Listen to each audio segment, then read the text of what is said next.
Good morning, folks. Welcome to this week's edition of Webinar Wednesday. We are joined by Michelle and Eleni from Dress for Success today, who are going to talk to us about their Success Works program. As ever, I'm not the expert here. I'm just the person who runs the software. So I will hand over to Michelle and Eleni, who will take you through today's webinar. Thank you both. It's all yours.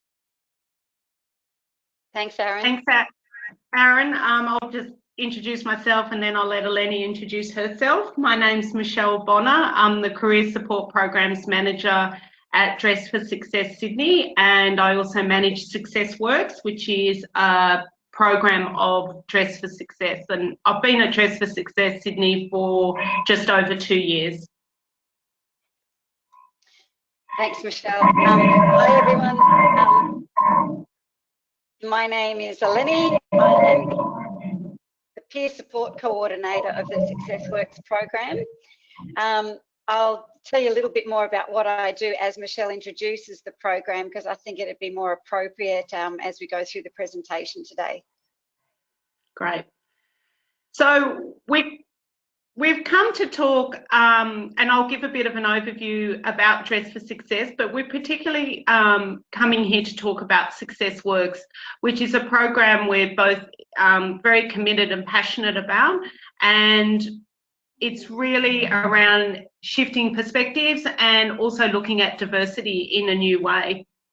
Aaron, do you want to go on to the next slide? So before I get going talking about Success Works, just a brief overview about Dress for Success Sydney. We are a charity or not-for-profit that is part of an international organisation. So you'll find Dress for Success in every state and territory of Australia bar the ACT and the NT, but we're also in the UK, the US, Canada, Mexico and around Europe. Dress for Success Sydney has been running for 10 years. It's our 11th year this year, and we were founded by Megan Etheridge. And we also have 2 outreach services, one in Newcastle and one in Port Kembla. Our charity is focused on enabling women to get into or back into employment. Most people know about us through the donation of clothing. So we provide a dressing service where women can come in and get an interview outfit or an outfit to attend court, or if they've got a job, they get a week's worth of mix and match clothing. My program, I guess, supports that in terms of running a career support program. So we have a range of webinars, workshops, resume assistance, mock interview assistance, career coaching, which is the other side of enabling women to get into employment.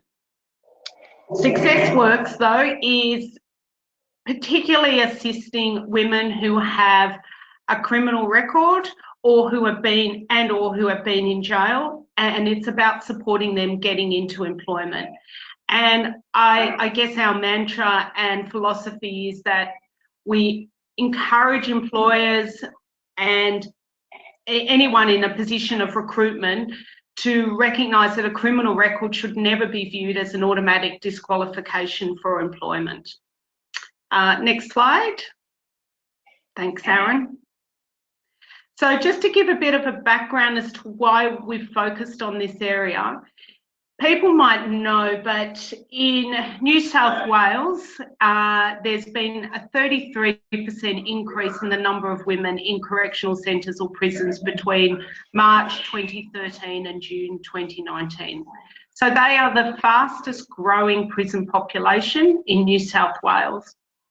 The difference between men and women in prison is that over 50%, nearly 2/3 of women in prison are on remand or are serving a sentence less than 12 months. So they're not in prison for that long, which means their crimes are not as serious. More than 1/3 of the women who are then released from prison are released to homelessness or housing instability. So they're either couch surfing, or they're staying with a friend or a family, or they're just in temporary or unstable housing. Unfortunately, and it's a bad indictment on our society, that nearly 1/3 of women in prison are Indigenous, and given their make up only 1% of the population. That's an overrepresentation in our population.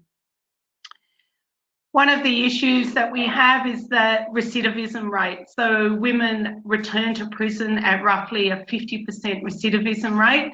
So 72% of women who are currently in prison have been in prison before. And that's even high for Indigenous women, nearly 90%. And as I've said, in the past 10 years, the number of females in prison has increased by 75%. So I guess no matter which way you look at those statistics, something is not working. And when we look at the cost to themselves, their family, and the cost to society of women going in and out of prison, it's huge. And that's what we are hoping to change. Next slide. So our program is unique to Australia. It's a 3-year program. Our last year is next year, and it's been funded by Ian Potter and Vincent Fairfax. And our focus is on working with women both whilst they're in jail, when they've come out, or if they're in the community and have a criminal record. And our aim is to assist them in gaining and sustaining employment. We do this in a number of ways. We run workshops within the correctional centres, and we provide appropriate clothing for release, or if they have to attend court while they're in prison. You might not know, but women are often released in their prison greens, so they're recognisable. We've had women come to Marrickville showroom in the middle of winter being released in prison greens with a short shirt, shorts and a t-shirt. And we can provide clothing to every New South Wales, every women's correctional centre in New South Wales. So Berrima, Grafton, Parramatta, Silverwater, to name a few. The post-release support is the area Eleni will talk about. I'll let her run through what we provide post-release. Eleni. Thanks. So post-release, and this is, again, as Michelle said, women in the community who may have had a criminal record for a number of years and haven't been able to gain employment can access this program as well. Women on community service orders can access the program. For example, we have one woman who came into the showroom early last year, had not been able to find employment for 7 years post-release because the barrier of the criminal record. So she came in, and when she heard about the program, so it doesn't matter at what stage the women are at, we're there to help. So we can help, apart from the clothing, with workshops that range from how you put your resume together, how you conduct yourself at an interview, but specifically for the women on the Success Works program, we can help them, like, how do you hide the gap of imprisonment on a resume? And how do you answer those tricky questions? If at all, do you need to answer them? And if you do, when do you disclose, and who do you disclose to, and what do you say? So we coach them and help the woman feel comfortable in what she wants to disclose and when she needs to disclose that. We give mock interview practice. We help them build a resume even if they've never had one before, because a lot of them forget the skills that they have because in the forefront of their mind is the record. They have my support as well. I have lived experience of being incarcerated, and I also know how difficult it is to gain employment, even with an extensive employment history. As soon as you have to tick the box, you know, for the criminal record check, it's frightening applying for jobs.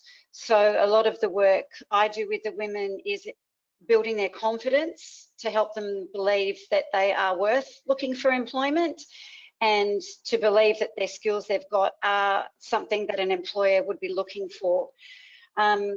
We also engage with employers, and that's the big part of this program, is educating employers as to why can't they employ someone with a record, and to understand that there's a wide range of abilities that women who have been affected by the criminal justice system, and they have got a wide range of abilities. We have some women that have never had a work history, but then we have a number of women who have never been to prison before, and it was just a blip, if you like to call it that, in their life, and they ended up with a record, and they've got these fantastic skills that they find difficult to use in an employment situation. And I guess a lot of the education around that is, if the offence does not impact the inherent requirements of the role, then what is the problem? And a lot of the employers that we've been talking to have gone, okay, we never thought of that. So helping employers understand, putting in procedures where they're enabling a person who has got a record to maybe explain a bit more so they understand the context and do their own risk assessment. We don't get involved with the recruitment process, but it's supporting both the woman and the employer to get to that point. And we provide post-employment support as well for the women and for the employer to make sure that the women are transitioning into a life of work, and that the employer has also got that access to us to discuss any issues. Great. Next slide, please, Aaron. So I guess the question is, why are we offering this support? And what we know is, and what the research shows, and we have experienced, is employment post-release or for women who have a criminal record is really highly desired, but it's extremely hard to find and to keep. So the barrier for women is quite high, as Eleni said, going for a job, and many jobs now ask for a criminal history check, and what women are finding is, as soon as they tick that box that they do have a criminal record, it stops any further recruitment. Being unemployed is related to reoffending and reconviction. So as soon as women find that they can't get jobs, they get knocked back consistently, they lose confidence, they lose hope that there's a different life possible, then they tend to head back to a previous life. So employment really assists in breaking that cycle, and that's what we want to break. We want to break that 50% return rate. Next slide, Can I please, get an Aaron. example there, Michelle? Yes. Yep. I think it was about 2 years post my release, and I'd been applying for jobs and then frightened of the tick the box of the criminal record. And I had applied for a casual role in a call centre where they had the check, and I was sick of being frightened, sick and tired of being frightened to apply for work because of this checked box. So I called the recruitment and asked and said, look, I am putting this application in. I see you're doing the criminal record check. Will you employ a woman with a record? Because I've got one. And I could tell on the phone that the person had never been asked this question before. And I was given the opportunity to explain. She said, do you mind telling me? And I said, well, I'd rather tell you than you get the paperwork back, because it always looks worse on paper. So I'd rather tell you my story and then leave it with you.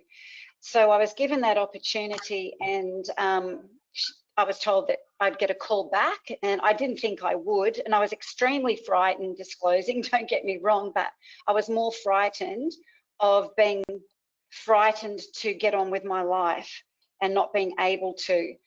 So I did get the call back, and they said, yep, discuss with the manager. The offence has no impact at all on the position. You've got the job. And I'm hoping that more and more employers give people the opportunity to do that with an ear to understand rather than an ear to judge, and then just go through a non-judgmental recruitment process as normal. But giving that voice is really important. Yeah. Thanks. Thanks. Next slide, please, Aaron.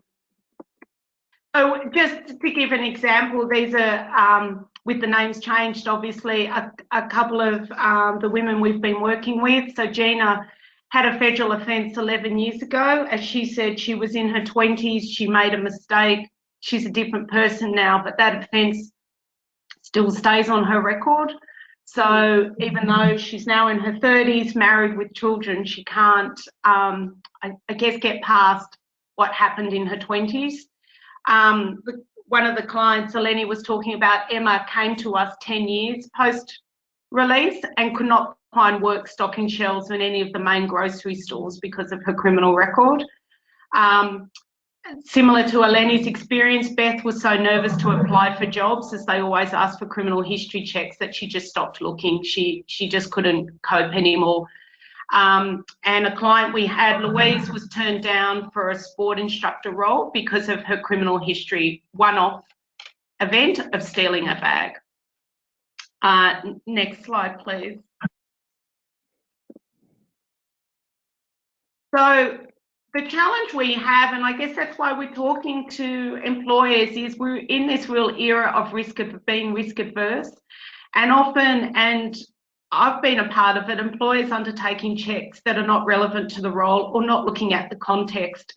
So they ask for a criminal history check, it comes back yes, and then that's the end, rather than considering what was the offence, what was happening at the time, what has been happening for the woman since, what she's been doing, and is it even relevant to the role? And I guess we're all been guilty of holding stereotype attitudes about women who offend.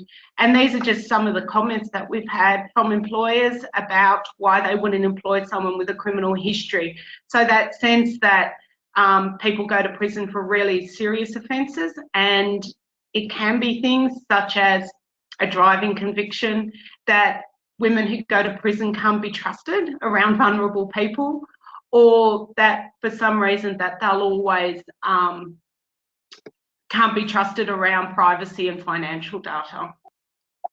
Next slide, please, Aaron. So this is the process. I'll let Eleni just run through so you have some understanding of the process that we go through when we work with a woman. I'll leave that to Eleni. So I meet with the woman first and explain the program to her and the kind of experience that she has had in terms of employment, or any courses that she may have done, any skills that she's got, whether she has a resume or not, the kind of employment that she would like to achieve. Is there any stepping stones before getting there, like any courses that she needs to do to upskill? And then we sign an agreement form, both the woman signs it and I sign it, for a mutual relationship. So there are responsibilities that we outline that we will do, and also that the woman agrees to commit to. And that's meeting with me, being cooperative in putting a resume together, attending workshops, just to stay connected. And then we also provide a coaching service once the woman has had 3 touch points. So they also get the support of a coach for 10 sessions to help them along their path to employment. We help them apply for jobs. We help them apply for or register in courses they need to do to get where they want to.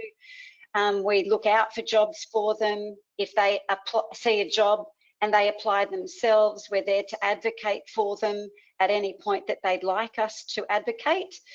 One example we can give of that was one of our women who was very proactive in wanting to gain employment and searching for her own jobs. And she'd never been incarcerated, but she had a record that just crushed her confidence.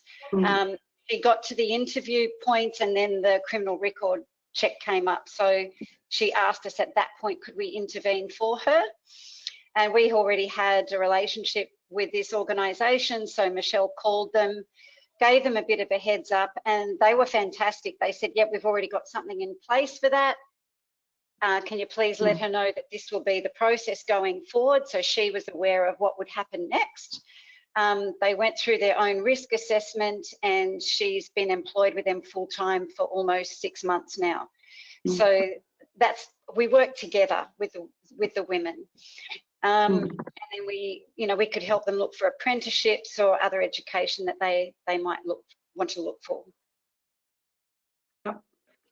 Next slide, please, Aaron. Sorry, I think Eleni's already mentioned that. That's the additional support we give, so they can access free coaching sessions, and we also provide support to the client and the employer for 6 months post-employment.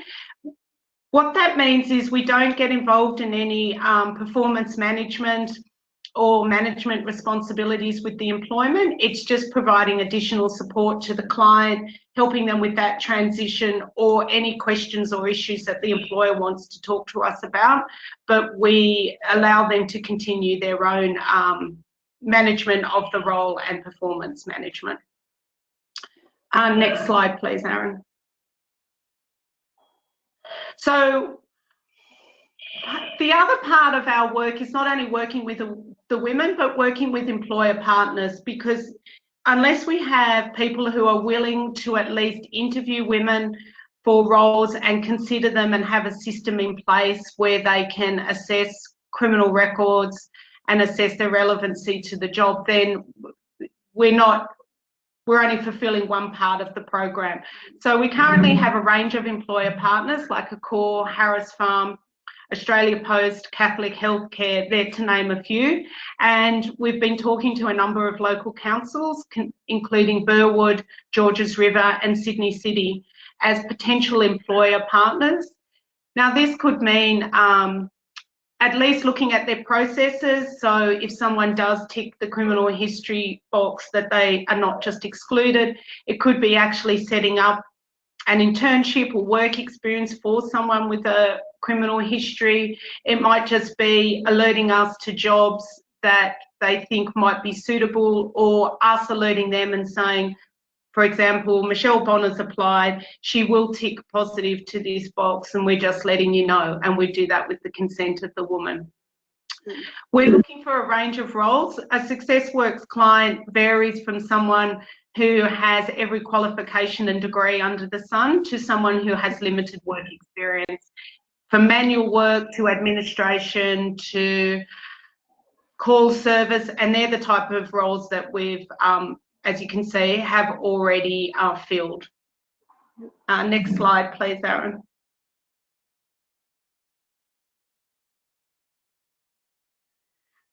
There's a lot of collaboration that goes involved. So just so people understand, it's a partnership between us and CWOOP, who have representations from all those services.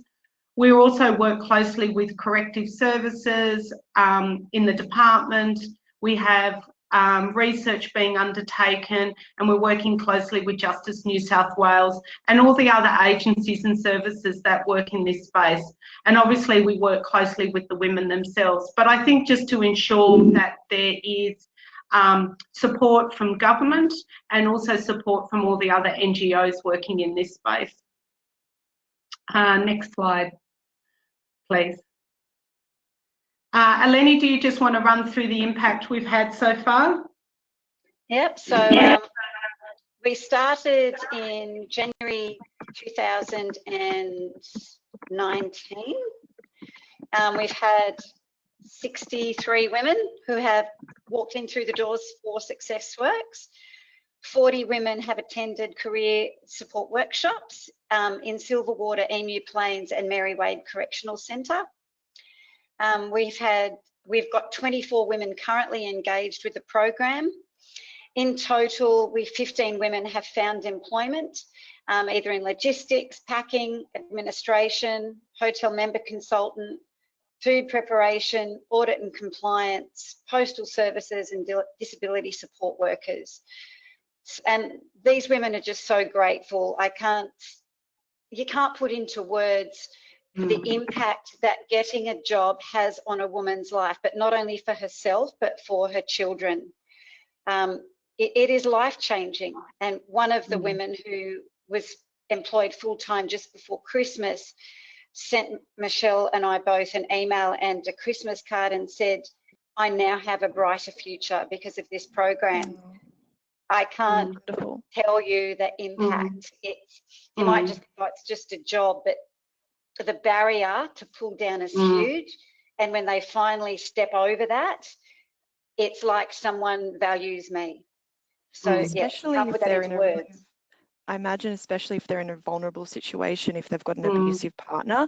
I imagine, you know, some of these crimes might be just a result of just that cycle of abuse, and you know, getting employment is just, you know, it's so important for women trying to escape a violent situation and just to get that financial independence. I think, Stephanie, you've just mentioned something that a lot of people don't understand or see. Majority of women who end up in prison have a history of trauma and mental health issues. And people don't see that before. They just see the record and stop there. And I'm really big on, my psychologist was big on people seeing the human behind the offence. Sure. So that's why giving the person the chance to tell their story adds so much more context as to what led them down that path. Absolutely. So yeah, really glad that you mentioned that. And these are just some of the outcomes we've had. So Eleni mentioned Sally before. So her whole life had been dealing drugs, and at 45, she's actually working legally for the first time, which means she can now buy her adult children things she's never been able to afford. So as she said, she was overindulging them. Kim, who working full-time as an administration assistant with her leg bracelet on, that's now been removed, and she's much more confident and engaged with the workplace. She doesn't feel she's got that sort of hindering her. Previously, she had lost her job at the second interview as soon as she mentioned her criminal history. And Fan, who's been securing casual shift work, that's giving her an income that will get her back into the workforce and able to study as well. And then the last slide, please, Aaron. So I guess, this is the second last slide. I guess what our mantra is a criminal conviction is no legal barrier to offering someone a job. And it's just really installing a process that's clear and transparent for the women, that meets your concerns around risk, but also enables women to break a cycle that they're wanting to break but are getting stopped from because of these barriers. And then the final slide, Aaron, is just, this was an email we got to Lenny and I from one of our clients, and we've copied it exactly how she wrote it. And I just think, as Eleni said, it changes people's lives. We talk often about, oh, that's such a saying that's used all the time, but it's actually so true. When the women we're working with suddenly are not judged, they're supported to try and make that change, and supported to do the things that they've always wanted to do. It's wonderful. Thank you. Thank you. Any questions to Eleni or myself from Stephanie or Aaron? It's great to hear that Georges River's one of the councils that you're speaking with. So is that to try and embed Success Works into our recruitment? That would be fantastic.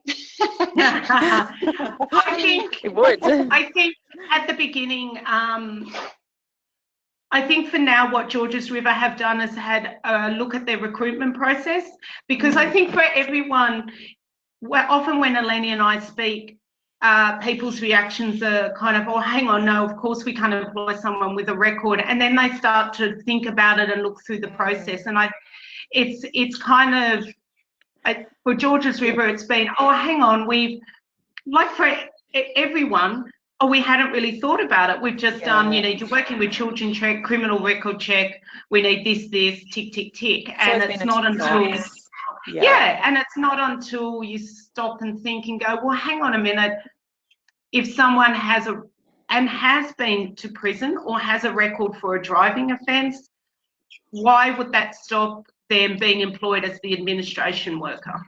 Or their offence was for, I don't know, maybe fraud. Not Why paying would it stop them tax on being time or tax? something. Yeah, they could still be the childcare worker. Yeah. So it was just, so that's where Georges River are looking at their processes. That's great. What we would, and that's what we talked about, that's what we would love people to look at it, and then if they were able to go, we would love to employ someone, or we would set up a work experience or internship or something where, and we could put forward a candidate. Yeah, great. Yeah, that's fantastic. Yeah, I know we use an automated recruitment platform called Scout. So yeah, I just wondered if I assume that they're going to have a look at that system and ensure that there is that human element to it, so that it's not just a tick box. Because we've got now a diversity and inclusion action plan, and equal employment opportunities focus. So I imagine this is one of the initiatives they're looking into to become, an employer of choice, but as well so that we're not discriminating and that we're inclusive. So yeah, that's great. It's so important. And yeah, I used to work at White Ribbon, so I know a lot about how financial dependency makes women stay in abusive relationships. So I think it's such an important initiative, and yeah, it's fantastic the work that you guys do. Do you know, Stephanie, that just when it comes to the list of discrimination, a criminal record is one of the things that is not on that list. And when we talk about diversity and inclusion, the same. Yeah. So, we're hoping that this program will expand to include the criminal record on that list of inclusion. That's great. Yeah. We might have a look at Scout then and get in contact with them, because it could just be as easily as, if that box is ticked for the criminal record, then it automates to a next step rather than rather than out. It might just be then yes, as you said, then there's that further information is required or something. So because I know lots of organizations, especially government, they're looking to automate everything, and I just worry that then removes that human element, because some jobs get thousands of applications, and you just worry that this is just one of those things that makes someone will then be overlooked. So technologies, it's an inhibitor sometimes, but an enabler as well. Exactly. I think we've used. As well. Oh, sorry, go. Oh yes. No, I was just worried about going over time, Aaron. Oh no, that's okay. Where are we? Oh, we've got 5 more minutes anyway. So. Okay. Look, I'm wondering, is there like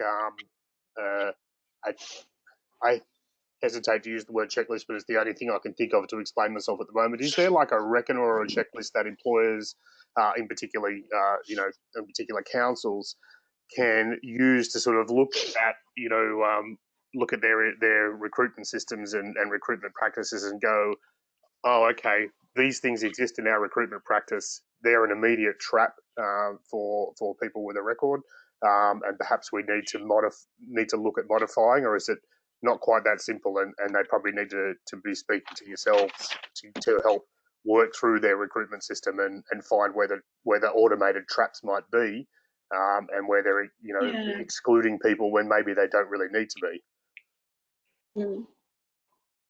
There isn't a checklist at the moment, but we could easily develop one, because it often starts with the wording of the ad. So with the advertisement, it's a criminal history check is required, but then it needs, or you don't ask for that, which might be too radical for people, or you do ask for it, but you make it clear that a criminal history does not automatically preclude you from the job. So it's that little statement afterwards, so people understand that they can still apply, and it's an organisation that is not automatically cutting you out. Whereas if you have a record and see a criminal history check is required, like what does that mean? It's required, but if it's positive, you're out. So there's no explanation in an ad exactly what that means.